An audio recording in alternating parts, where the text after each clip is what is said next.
You ever wake up from a dream and feel like it wasn't yours? Like it was sewn into your bones before you were even born? That's what my childhood felt like. A scream stitched into silence. When I was 8, I remembered the smell of burning rubber and formaldehyde. I remembered needles, dozens of them. I remembered a man's voice, calm, clinical, saying, "Subject 6 is responding." Note the cranial twitch during emotional suppression. But my parents would just smile, tilt their heads, and tell me, "Sweetie, you've always had such an imagination." I stopped talking about the memories, but they never stopped crawling back. Last week, while cleaning out the attic after my father died, I found a rusted lockbox. Inside, old VHS tapes, crumpled medical charts, and a Polaroid. I was maybe 5 years old, strapped to a chrome table, wires buried in my skull. My eyes were open, glowing, silver. The name on the folder wasn't Catherine Ryan's. It was Project Charon, Subject 6, K2 Knees, 13. And now the dreams are no longer dreams. They're waking up, because I can see things, bend things, tear little pieces of reality like loose threads on a sweater, and someone knows I'm awake now. Someone I used to love. And he's coming for me. His name was Liam Cray, tall, ex-military. He used to kiss my scars like he could rewrite my past. He said I was the only person who made him feel real. And now he's standing in the middle of my goddamn kitchen, gun drawn, badge around his neck that reads DARPA Thieves. He says my name like it's a command. "Catherine, you need to come with me." I don't flinch. I tilt my head, just like my mother used to, and say, "You lied to me." He looks older, not just older, haunted, and guilty. "I didn't know it was you until 2 months ago. They buried your file. You weren't supposed to survive the Charon trials." He holsters his gun. That's his first mistake, because in the next second, every light bulb in the kitchen explodes. He's on his knees, nose bleeding, pupils blown wide open. I didn't touch him. I didn't need to, but I still wanted to. "Liam," I whisper,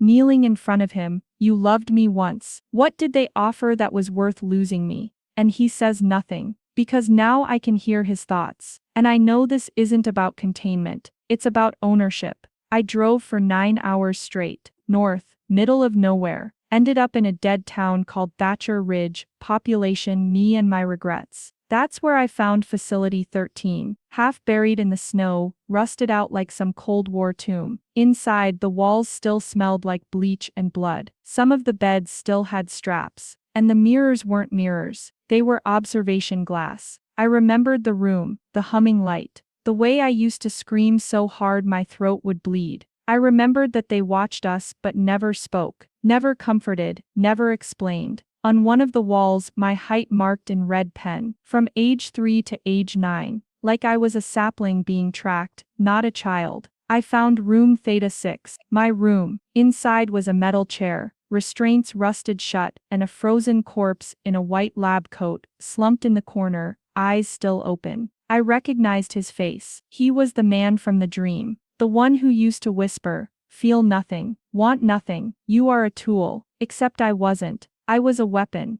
And I was waking up. There were 13 of us. Project Charon's final class. Lucky number K Theta 13. Me, but the others. They didn't die. They changed. Each one fractured in a different way. One turned her skin to liquid and slipped through walls. One could burn your insides from across a room. One just stopped aging. And they're not locked up anymore. They're scattered like embers from the same wildfire. Hidden in places no sane person would go. And I know they feel me waking up. I know because I've been having their dreams too. Subject 9, Clara was my only friend in the facility. She used to hide my bruises with her mind, told me we'd escape together. But the last I saw her, she was convulsing, eyes rolling, mouth foaming, too much energy running through her brain at once. Now she whispers to me through glass. "No mouth, just vibration. They want to use you to find us," she says. "Don't let them." But it's already too late. Because Liam isn't just tracking me, he's leading me to them.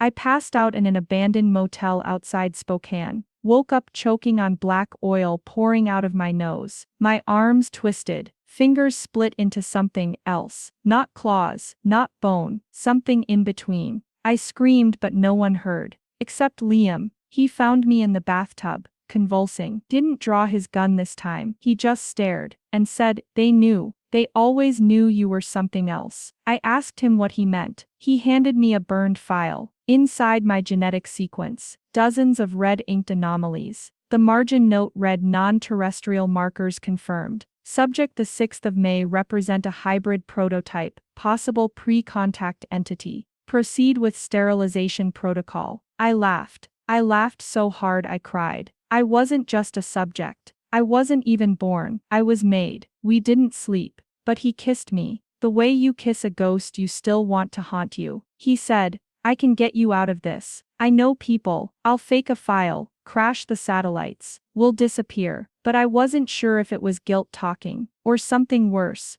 hope, because I knew something he didn't. I was hearing voices now, not human, not quite language, like my blood was remembering a signal, a pulse, like I was being activated. I told him, "You don't get it, Liam. This isn't about saving me. It's about stopping me." He looked at me like he was mourning me in real time. He didn't understand. The part of me that wanted to run, it was dying. They gave us a chemical called null-13 every night, to erase, repress, clean the mind like scrubbing hard drives. But I never metabolized it right. The memories came back, slow, acidic, and now I remember what they were trying to hide. Not just experiments, implants, black crystal-like nodes behind my eyes, growing over time, feeding off brain activity, tethered to something else, something outside this dimension. Facility 13 wasn't just building superhumans, they were building anchors, and I was the strongest one. The real twist,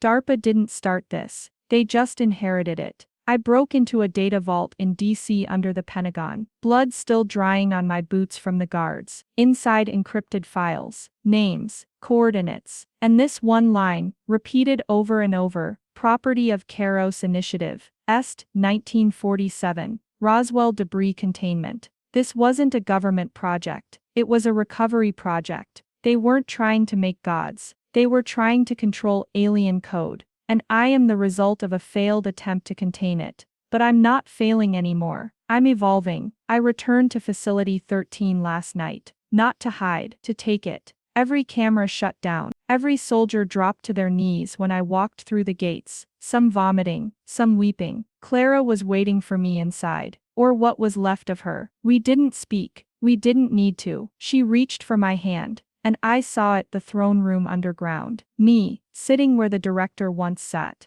Dozens of subjects kneeling, reality shimmering like a curtain around us. Not broken, ascended. Liam watched from the shadows. He didn't follow. He knows I'm not Catherine anymore. The whispers are clear now. Not alien, not God. Something older, something outside time. They speak in paradox and promise. You are not the weapon. You are the fuse. I see the world now as it is. Fragile threads of probability. I can walk backward through time. I can bend a man's future like paper. I can unmake a thought before it forms. The others have gathered. The lost subjects. We are forming something new. Not a government. Not a rebellion. A new species. One born of trauma, stitched with code, and raised in the dark. And me. I sit on the throne of Facility 13. Not to rule, but to evolve. The last time Liam looked at me, he said, "You were the best lie they ever told." And I said, "No, I'm the last truth they'll ever fear."